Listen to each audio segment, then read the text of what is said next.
여러분, 20세기를 대표하는 오스트리아의 정신과 의사 가운데 빅터 프랭클이라고 하는 사람이 있습니다. 그는 단순한 의사가 아니라 의미요법이라고 하는 로고세라피라고 하는 의미요법을 정립한 그런 학자입니다. 그가 말한 의미요법이라고 하는 것은 사람을 살게 하는 가장 강력한, 가장 깊은 힘은 환경이나 혹은 조건의 개선이 아니라 삶의 의미를 붙드는 능력이라고 하는 그런 통찰을 말합니다. 그가 이 의미요법의 이론을 만들어낸 것은 그냥 조용히 연구실에 앉아서 연구하다가 이 의미요법의 이론을 만들어낸 것이 아니라 나치의 그 강제 수용소에 있으면서 정립한 그런 이론입니다. 강제 수용소는 인간의 존엄이 철저하게 무너지는 극한의 현장입니다. 매일같이 폭력, 굶주림 혹은 추위에 떨어야 하는 그런 상황 환경입니다. 인간답게 살 수 있는 그런 조건이 완전히 박탈된 그런 자리. 어제 함께했던 사람이 오늘 보이지 않는 것이 어쩌면 일상인 그런 삶. 어제 함께 눈을 마주쳤던 사람이 오늘 안 보여도 별로 이상할 것 같지 않은 그런 상황, 그런 현장.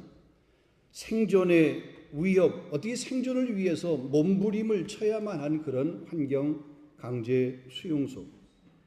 그는 그 수용소 안에서 사람들을 유심히 관찰하기를 시작을 했습니다. 사람은 무엇으로 끝까지 살아남는가?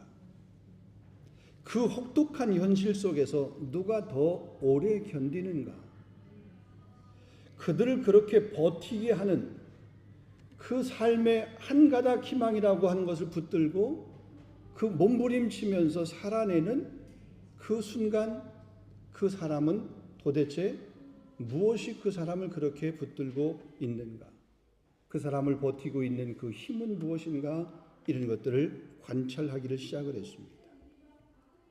그가 발견한 놀라운 사실은 가장 먼저 무너진 사람들은 우리가 그냥 일반적으로 쉽게 생각하는 가장 연약한 사람일 것 같은데 꼭 그렇지 않다는 겁니다. 오히려 체력이 좋고 기술이 있고 소위 말해서 세상에서 잘 나간다고 하는 사람, 쓸모 있다고 여겨지는 그런 사람들, 그들이 어느 날 갑자기 삶의 의지를 내려놓는 경우들이 더 많았다라고 얘기합니다. 반면에 겉으로 보기에는 연약하고 정말 저 사람은 도저히 견뎌낼 것 같지 않은 그런 사람이 하루를 또 하루를 버티고 살아가고 살아내는 그런 모습을 보았습니다. 그는 그 차이를 이렇게 정의를 했습니다. 사람은 고통이 커서 삶을 포기하는 것이 아니다. 다만 그 고통 속에서 더 이상 의미를 발견하지 못할 때, 아무 목적이 없는 것처럼 그렇게 느껴질 때, 그때 사람은 포기한다. 그 삶을 포기한다. 건강한 사람도 희망, 의미, 삶의 의미, 오늘을 내가 살아내야 된다라고 하는 삶의 의미를 발견하지 못하고 깨닫지 못하고 그럴 때 삶을 포기한다. 다시 말해서 사람을 살게 하는 것은 환경의 변화도 아니고 어떤 조건이 이렇게 막 개선되어서 그 조건의 개선도 아니라는 거죠. 삶이 어디를 향하고 있는지에 대한 그 목적이 분명한 사람, 그 목적을 가지고 있는 사람, 아니 그 목적, 그 의미, 그 의도가 사람을 살게 한다.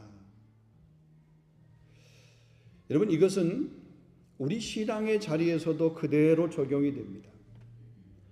우리가 신앙생활을 하다가 낙심을 하고 또 신앙생활을 하다가 포기하는 경우들이 있잖아요. 근데 이 신앙생활의 포기가 연약하다고 해서 신앙을 포기하지 않습니다.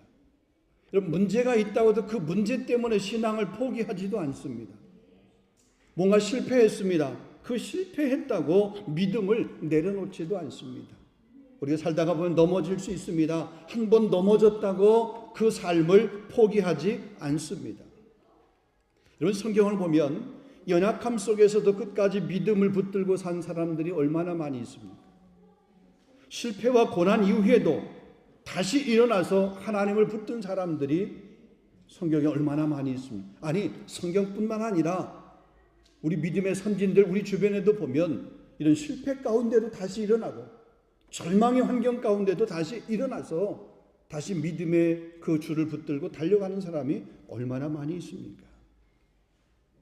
여러분, 신앙이 무너지는 진짜 이유는 연약함 때문에, 어떤 난관, 어려움, 그 고통, 그것 때문에 아닙니다. 그냥 그 고통은 핑계이고 어려움은 하나의 합리화입니다. 신앙이 무너지는 결정적인 순간은 우리 마음 깊숙한 곳에 하나님이 이 일을 정말 끝까지 책임지실까? 아니, 이 힘든 상황 속에서 하나님은 정말 나와 함께 하시나?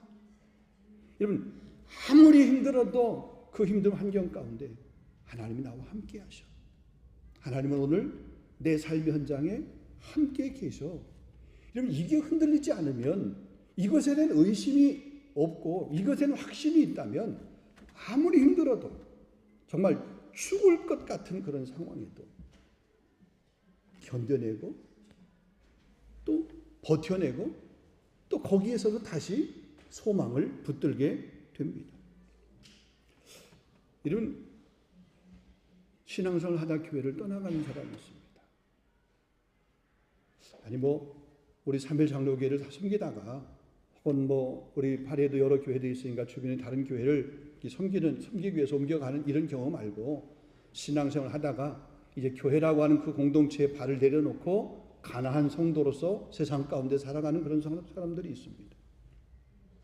근데 그들이 어떤 핑계가 있죠. 이유가 있죠. 근데 그 이유, 자기 합리화입니다.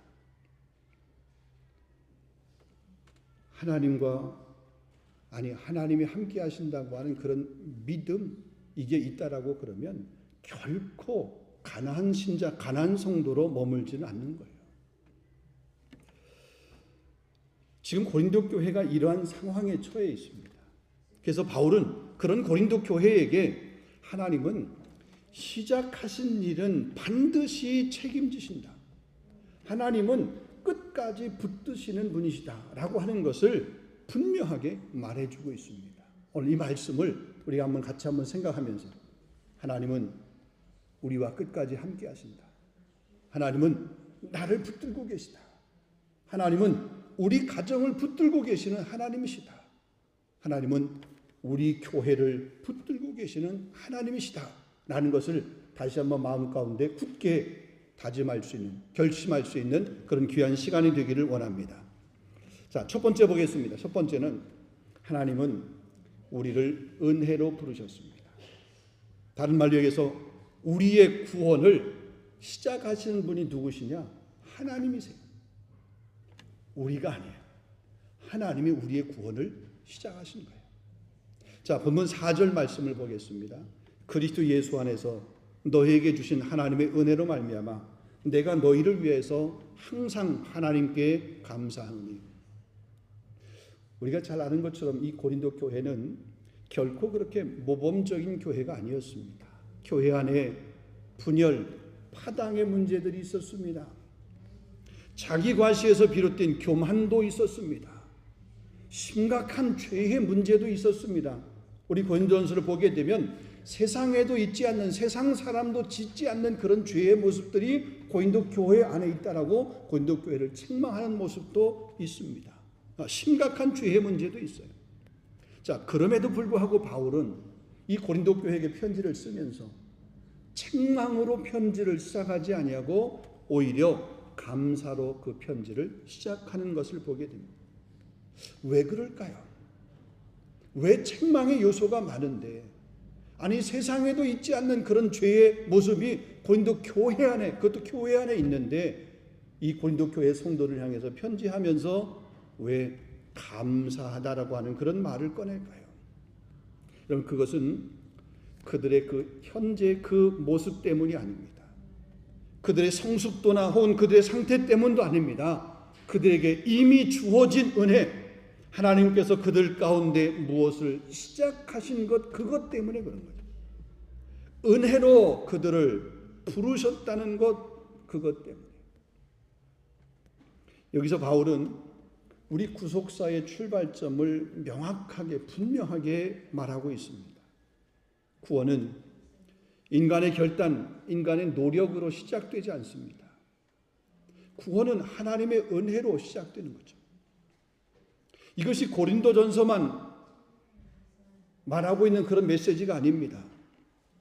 바울 신학 전체를 관통하고 있는 그런 선언이고 그런 메시지예요. 에베소서 2장 8절 보면 너희가 그 은혜를 인하여 믿음으로 말미암아 구원을 얻었나니 이것이 너희에게서 난 것이 아니요 하나님의 선물이라고. 구원이라고 하는 것이 하나님의 선물이지 우리에게서 난 것이 아니라는 겁니다. 디모데후서 1장 9절 말씀에서는 하나님이 우리를 구원하사 거룩하신 소명으로 부르심은 우리의 행위대로 하심이 아니요 오직 자기의 뜻과 우리의 행위 때문이 아니라 우리가 무슨 의가 있어서 우리가 거룩해서 우리가 행하는 행동들이 선해서 착해서 아니요 하나님의 뜻과 영원전부터 그리스도 예수 안에서 우리에게 주신 은혜대로 하심이라. 하나님의 은혜. 그러니까 고린도 교회가 흔들리고 있음에도 불구하고 바울이 지금 확신하고 그 고린도 교회를 향해서 편지하면서 감사할 수 있었던 것은 그들이 그리스도 예수 안에서 이미 부르심을 받은 그런 공동체라고 하는 것. 바울은 그거에 대한 초의 의심도 없는 거예요. 실상 그들의 행위를 보게 되면 부끄러운 모습이 너무 많지만 그러나 하나님께서 그들을 불러서 공동체의 그런 식구들로 삼아주신 것, 하나님의 그 은혜로 부르신 그것을 부인하지 못하는 거예요. 그러니까 하나님의 그 부르심을 인정하기에 뭐예요? 감사하는 거죠. 연약하지만 그래도 감사하다 이렇게 하는 거죠. 여러분 우리에게도 마찬가지입니다. 하나님의 부르심이 실수가 아닙니다. 여러분 그냥 인간적으로 한번 생각해 보죠. 저와 여러분 자신 한번 보세요. 정말 하나님으로부터 그 하나님의 그 사랑을 받을 만한 그런 어떤 자격이 있으신가요? 아니 여러분이 지금까지 하나님 앞에 교회에게 복음의 이름으로 어떤 헌신을 했습니다. 누군가를 섬겼습니다. 근데 그것이 하나님에게 얼마만큼의 표가 나는 헌신이었나요? 여러분이 한 것이 점 하나만큼만이라도 그렇게 느껴지나요? 그 표현되나요? 60평생을 어머니 모태부터 제 신앙생활을 했기 때문에 60년이 훨씬 넘은 시간을 신앙생활했습니다. 아니 60년 생활했으면 신앙생활 하나님 믿어줬으면 이 얼마나 대단한 의예요. 그게 하나님 앞에 의로 인정받을까요? 때는 몸에 헌신했습니다. 우리 성가대 찬양으로 헌신합니다. 여러 모습으로 우리 성도들이 헌신합니다. 그게 하나님 앞에 얼마나 대단한 것을 하나님이 그렇게 그것 때문에 여러분을 구원하는 구원의 조건으로 행위로 그렇게 하나님 인정할까요? 절대. 아무것도 아니에요. 아니 내가 안 한다고 그래서 하나님 뭐 손해볼 게 뭐가 있겠어. 내가 한 게 점도 안 되는데 이 수많은 이 넓은 면적 가운데 하나의 그 점도 안 될 그런 작은 헌신인데 하나님의 은혜로 우리가 구원받은 거예요. 아멘. 하나님께서 우리를 그렇게 은혜로 부르신 거예요. 여러분 아브라함을 한번 보세요. 그는 믿음의 조상으로 불렸습니다. 근데 그가 처음 부르심을 받았을 때 그가 어떤 환경 가운데 있었죠? 그는 우상을 섬기던 갈대 우르 사람이었습니다. 하나님을 찾고 있었던 사람 아닙니다. 하나님이 그를 찾아가서 그를 불렀어요. 모세도 역시 마찬가지입니다. 모세가 하나님의 부르심을 받았을 때 모세가 하나님 부를 때 그가 대답한 말이 뭡니까? 나는 말이 우둔합니다. 나는 말을 잘할 수 없습니다. 그러니까 하나님의 그 부르심을 거부할 정도로 그렇게 했던 사람이에요. 그런데 하나님이 그를 부르신 거잖아요. 그게 무슨 행위가 선해서? 아니잖아요. 이스라엘 민족 어떻습니까? 이스라엘이 강대국이었습니까? 아닙니다. 도덕적으로 뛰어난 민족도 아니었습니다. 그들의 숫자가 많았습니까? 그렇지도 않습니다. 여러분 신명기 7장 7절을 보게 되면 여호와께서 너희를 기뻐하시고, 너희는 이스라엘을 얘기합니다. 너희를 기뻐하시고 너희를 택하심은 너희가 다른 민족보다 수요가 많기 때문이 아니라 오히려 모든 민족 중에 가장 적기 때문이다. 가장 작기 때문이다. 우리도 역시 마찬가지입니다. 우리가 무슨 경건해서, 우리가 무슨 의로와서, 우리 행동이 남달리 어떤 탁월한 부분이 있어서, 우리가 준비가 되어 있어서 우리가 선택받은 존재가 아니라는 거죠. 그것을 로마서 5장 8절 말씀이 이렇게 말합니다. 우리가 아직 죄인 되었을 때 그리스도께서 우리를 위해 죽으심으로 하나님께서 우리에 대한 당신의 사랑, 자기의 사랑을 확증하셨느니라. 우리가 언제? 우리가 죄인 되었을 때 그래요. 그것을 에베소서 1장 4절의 말씀은 창세전에 그리스도 예수 안에서 우리를 택하사 사랑 안에서 그 앞에서 거룩하고 흠이 없게 하신다. 언제? 우리가 태어나서 우리가 무슨 행위를 했을 때 그때가 아니라 창세 전에 하나님께서 우리를 택하셨다는 거죠. 그래서 하나님이 부르셨다는 거예요. 지금 이 바울은 고린도 교회 성도들을 그렇게 보고 있는 거예요. 저들이 지금 저렇게 공동체 안에서 머물러 있는 것은 하나님께서 창세전부터 예정하시고 그를 부르셔서 공동체의 그런 식구들로 삼았다. 그러니 하나님이 그들을 부르심에 대한 마음 확신이 있기 때문에 그 부르심을 받은 그 존재를 보면서 하나님 앞에 감사하고 있는 이 모습입니다. 우리의 신앙 하나님의 은혜로 시작되었기 때문에 하나님은 결코 우리를 포기하지 않으시는 줄로 믿습니다. 두 번째입니다. 하나님은 지금도 그 부르심 안에서 우리를 붙들고 계십니다. 한번 따라하겠습니다. 하나님이 나를, 하나님이 우리를, 하나님이 우리 가정을, 하나님이 우리 교회를 붙들고 계시다. 할렐루야. 아멘. 자, 바울은 여러분 고린도 교회가 이렇게 문제가 있는 것 모르는 것 아닙니다. 고린도 교회가 문제가 있는 것을 다 알고 있었습니다. 그들의 분열도 알고 있었습니다. 그들의 교만도 알고 있었고 그들의 성숙하지 못한 모습도 알고 있었습니다. 그런데도 불구하고 바울은 이렇게 말합니다. 본문 5절에서 7절 말씀 보면 너희가 그 안에서 모든 일 곧 너희 언변과 모든 지식의 풍족함으로 그리스도의 증거가 너희 중에 견고하게 되어 너희가 모든 은혜에 부족함이 없이 우리 주 예수 그리스도의 나타나심을 기다립니다. 그럼 이 말씀을 읽을 때 우리는 이런 질문을 한번 하게 됩니다. 아니 이렇게 문제가 많은 교회인데 고린도 교회 안에 이런 정말 온갖 문제들이 많은 그런 문제 집합소 그 교회인데 어떻게 그 교회를 두고 풍족하다라고 그렇게 말할 수 있는가? 여러분 이유는 분명합니다. 바울은 이 고린도 교회를 그들의 성숙도를 기준으로 보지 않았습니다. 그는 그들을 그리스도 안에 있는가? 여기 보게 되면 그 안에서 그랬어요. 그러니까 그리스도 안에 있는가? 이것을 본 거죠. 그것을 기준으로 삼은 거죠. 너희가 얼마나 잘하느냐라고 말하지 않고 너희가 그 안에 있느냐, 그리스도 안에 있느냐. 이 성경은 이렇게 말해. 고린도서 5장 17절 말씀 그런즉 누구든지 그리스도 안에 있으면 새로운 피조물이라. 이전 것은 지나갔으니 보라 새 것이려. 우리가 그리스도 안에 있으면 때로 우리의 행위나 우리 행실들이 연약해서 때로는 실수가 있고 허물이 있어서 약점이 있어서 그렇지만 하나님께서 그 모습을 뭐예요? 자꾸 우리를 빚어 가신다는 거예요. 다듬어 가신다는 거예요. 우리를 단련시켜 가신다는 거죠. 골로새 3장 3절 말씀 보면 너희 생명이 그리스도와 함께 하나님 안에 감추어졌느니라.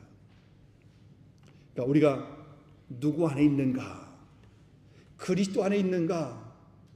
그 정체성에 달려 있다는 겁니다. 여러분, 고린도 교회는 이미 은혜를 받았습니다. 하지만 아직 완성된 그런 공동체는 아니었습니다. 은사는 풍부했습니다. 그 은사를 사랑으로 사용할 만큼 그렇게 성숙하지는 반면에 않았습니다. 지식은 많았습니다. 그러나 그 지식이 겸손함으로 열매를 맺지는 못했습니다. 그렇다라고 해서 이것이 그들을 선택한 그 하나님의 그 선택이 실패냐? 그렇지 않다는 거예요. 왜냐하면 여러분, 구속사라고 하는 것은 단번에 이루어지는 사건이 아니라 하나의 과정입니다. 여러분, 출애굽의 사건 한번 보세요. 여러분, 출애굽의 그 일은 하루아침에 일어난 사건입니다. 그러나 그들이 그 약속의 땅이라고 하는 그 가나안 땅까지 들어가기는 광야의 40년이라고 하는 시간이 필요했습니다. 애굽을 나오게 된 것은 하루의 사건이고 단 한 번의 이렇게 사건이고 그러지만, 그러나 그것이 이루어지는 과정 가운데는 시간이 필요한 거죠. 십자가 단 한 번의 사건입니다. 근데 그 이후에 제자들이 한번 모습을 보겠습니다. 여러분, 그 제자들의 모습을 보면 흔들리고 넘어졌습니다. 베드로 같은 경우는 3번씩이나 예수님을 모른다라고 그렇게 부인했던 사람입니다. 아니, 예수님을 그렇게 따라했던 사람들도 뭐냐면 다 예수님 모른다라고, 아니 두려워서 예수님이 십자가에 못 박혀 돌아가시니까 다 각기 자기 길로 도망가 버렸습니다. 떠나갔습니다. 그러나 부활하신 주님은 그들을 결코 버리지 않았습니다. 다시 그들을 찾아갔습니다. 그리고 찾아가서 그들에게 말합니다. 내가 너를 위해서 기도하였더니, 내가 너를 위해서 기도하였노니, 내가 너를 위해서 기도했다. 다시 그 제자, 그 실수한 떠난 그들을 다시 찾아가셔서 결국은 오순절 성령 강림 사건을 통해서 십자가를 부끄러워하고 십자가 앞에 두려워서 자기도 죽임당할까 봐 두려워했던 그들이 이제는 그 십자가를 자랑하는 사람으로 그렇게 살아냈던 모습을 보게 됩니다. 여러분, 이게 구속사의 방식입니다. 우리 모두는 완전하지 않습니다. 불완전합니다. 허물이 많습니다. 연약함이 많이 있습니다. 성숙하지 못한 미성숙한 모습들이 많이 있습니다. 그렇다고 하나님께서 저와 여러분을 부르신 하나님의 그 부르심, 하나님은 실수해서 우리를 부르신 거냐? 결코 그렇지. 하나님의 그 부르심이 실패냐? 결코 그렇지 않다는 거죠. 하나님은 우리를 부르셔서 구속사의 그 완성을 향해서 계속해서 멈추지 않고 진행하고 이루어 가시는 줄로 믿습니다. 그래서 바울은 고린도 교회를 향해서 이렇게 말할 수 있습니다. 7절 말씀 보면 너희가 모든 은혜에 부족함이 없이 주 예수 그리스도의 나타나심을 기다립니다. 빌립보서 1장 6절 말씀 보면 선한 일을 너희 가운데서 시작하신 이가 그리스도 예수의 날까지 이루실 줄을 우리가 확신하노라. 우리를 부르신 그 부르심이 하나님의 선하신 부르심이고, 그 선하신 하나님의 부르심이 예수의 날까지, 다시 말하면 예수님께서 이 땅에 재림의 주님으로 심판의 주님으로 다시 오시는 그날까지 우리를 부르신 그 부르심을 결코 놓지 않고 우리와 함께 하시겠다고 하신 그 약속이에요. 사랑하는 성도 여러분, 우리의 신앙이 아직 미완성처럼 그렇게 보일지라도 하나님은 결코 우리를 내려놓지 않으시며 보이지 않는 그런 기다림의 시간 속에서도 그 부르심 안에서 조용히 그러나 분명하게 우리를 붙들고 계십니다. 여러분, 이 사실을 믿으시기를 바랍니다. 아멘. 마지막 한 가지만, 하나님은 우리를 부르신 그 부르심을 반드시 완성하십니다. 쉽게 말하면 우리를 구원하시려고 우리를 부르셨어요. 그럼 우리의 구원을 하나님은 이루신다는 거죠. 자, 본문 8절 보면 이렇게 말합니다. 주 예수 그리스도의 날에 책망할 것이 없는 자로 끝까지 견고하게 하시리라. 다시 한번 읽어드리겠습니다. 주 예수 그리스도의 날에 책망할 것이 없는 자로 우리를 끝까지 견고하게 하시리라. 여러분 잘 보세요. 너희가 끝까지 견뎌라 이렇게 말하지 않았어요. 하나님이 너희를 끝까지 견고하게 하시리라, 견고하게 하시겠다 그랬어요. 가만히 보세요. 책임을 우리에게 돌리지 않았어요. 너희 책임이야. 너희가 해야 돼. 너가 그거 안 하면 안 돼. 너가 그거 못하면 너 구원에 탈락해. 그게 아니라 하나님께서 우리 구원을 끝까지 견고하게 하시겠다. 우리를 부르신 그 부르심을 하나님 결코 놓지 않고 끝까지 달려가시겠다. 그렇게 약속하는 거예요. 근데 우리가 딱 이런 생각을 합니다. 내가 구원받은 거 맞나? 내가 천국 갈 수 있나? 미국에서 미국인입니다. 미국 교회의 성도들 가운데 선한 일, 착한 일을 해서 천국에 갈 수 있다. 이걸 이제 설문을 조사했어요. 그랬더니 일반 성도들 가운데, 그냥 일반 성도들 가운데 약 한 40% 정도가 뭐냐면 그렇다 그랬어요. 선한 일을 했는데 천국 가요. 근데 더 심각한 게 있어요. 결과가 있어요. 본 어게인 한 사람한테 물어봤어요. 본 어게인 했다라고 그렇게 하는 사람이 선한 일을 한 것이 천국 갈 수 있는 그런 요건이 되는가 그랬더니 19%가 본 어게인 한 사람도 천국 갈 수 있다. 이렇게 얘기했대요. 아니, 그 착한 일 한 사람이. 여러분, 성경에 그렇게 말하고 있습니까? 성경은 결코 선행, 착한 일이 천국 가는 조건, 행위가 천국 간 구원받는 그런 조건이라고 말하고 있지 않아요. 천하인간에 우리에게 구원을 얻을 만한 이름을 주신 일이 없다. 오직 예수 그리스도 그분 이외에는 다른 그 어떤 이름으로 구원받을 수 없다. 천국 갈 수 없는 거예요. 우리를 그 구원의 자리로 부르신, 우리 구원의 자리로 그렇게 초청하신 그 하나님은 결단코 우리를 놓지 아니하시고 끝까지 붙드실 줄로 믿습니다. 그래서 오늘 여기 보게 되면 책망할 것이 없는 자로 세우겠다. 로마서 8장에 보면 이렇게 말합니다. 누가 우리를 그리스도의 사랑에서 끊으리요? 환난이나 곤고나 박해나 기근이나 적신이나 위험이나 칼이랴. 내가 확신하노니 그 어떤 피조물이라도 우리를 우리 주 그리스도 예수 안에 있는 하나님의 사랑에서 끊을 수 없느니라. 아멘. 여러분, 신앙생활을 하면서, 아니 교회 예배생활을 하면서 하나님에 대한 믿음, 천국에 대한 구원에 대한 확신 없이 신앙생활하는 것, 그것만큼 어리석은 게 없어요. 결코 의심하지 마세요. 하나님이 시작하신 하나님은 결코 포기하지 아니하신다. 한번 따라하겠습니다. 시작하신 하나님은 결코 포기하지 않는다. 근데 여전히 그래, 난 아닌 것 같아.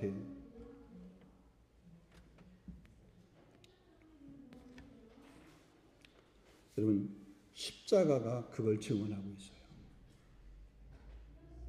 예수님의 십자가가 그걸 증언해요. 여러분, 예수님이 갈보리 십자가에서 물과 피를 쏟으셨습니다. 우리가 정말 이 구원의 확신이 없이 신앙생활 대충 되는 대로 이렇게 하기에는 그 십자가의 그 붉은 피, 십자가의 피가 너무나 불꽃이 납니다. 우리를 위해서 예수님께서 그 십자가에 달리셔서 엘리 엘리 라마 사박다니, 주님의 그 울부짖음, 주님의 그 부르짖음, 주님의 그 기도가 우리 신앙생활 가운데서 흔들리고 무너지고 의심하고 끊임없이 그렇게 하기에는 그 주님의 그 외침, 주님의 그 부르짖음, 주님의 그 기도가 너무나 절박한 거예요. 다시 한번 말씀드립니다.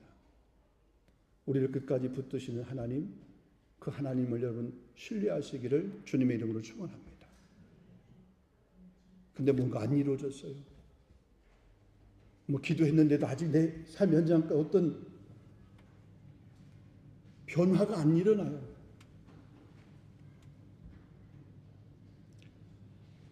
조금 죄송한 표현이지만 그렇게 기도한 것 가지고 하나님께서 변화를 여러분의 삶 현장 가운데, 내 삶 현장 가운데 일으키셨다라고 그러면 나는 벌써 엄청난 사람이 돼 있을 것 같아요. 여러분도 똑같아요. 얼마나 기도 많이 했어요. 얼마나 말씀 앞에 내가 섰어요. 다른 사람하고 비교해봐도 저 사람보다는, 내가 그래도 저 교회 저 목사보다는 조금 더 열심히 했던 것 같은데, 내가 저분보다는 좀 더 잘 때가 왜 저분은 잘 되는 것 같은데? 아직도 모르세요. 섰다고 자부하는 자야 넘어질까 조심하라 그랬습니다. 여러분, 다시 한번 하나님 앞에 겸손하게 허리를 동이고 무릎을 꿇고 다시 하나님의 이름을 부르며 찾을 수 있기를 원합니다. 그분을 여러분을 향한 그 눈, 여러분을 바라보고 있는 그 시선 결코 돌리지 않습니다. 말씀 맺도록 하겠습니다. 사랑하는 성도 여러분, 하나님은 은혜로 우리를 부르셨습니다. 하나님은 지금도 그 부르심 안에서 우리를 붙드시고 계십니다. 그리고 반드시 그 부르심을 완성하실 것입니다. 우리의 힘으로 유지되지 않습니다. 우리의 신앙, 우리의 힘으로 유지되지 않습니다. 우리의 성실함으로도 우리의 신앙이 완성되는 것도 아닙니다. 하나님이 시작하셨습니다. 하나님은 지금도 함께 하시고 계십니다. 하나님은 끝도 함께 하십니다. 전부 다 하나님이 하시는 겁니다. 그러기에 하나님을 의지하며 우리의 삶을 하나님께 맡길 수 있기를 원합니다. 시편 37편 5절 말씀 보면 내 길을 여호와께 맡기라. 그를 의지하면 그가 이루시고. 잠언 16장 3절 말씀에 너희 행사를 여호와께 맡기라. 그리하면 내 경영하는 것을 이루리라 그랬습니다.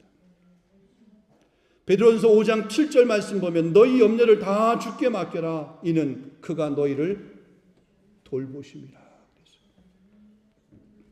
끝까지 붙드시는 그 하나님, 그 하나님을 신뢰하고 믿음으로 살아가는, 믿음으로 살아내는 우리 3일의 모든 성도들이 다 될 수 있기를 주님의 이름으로 축원합니다.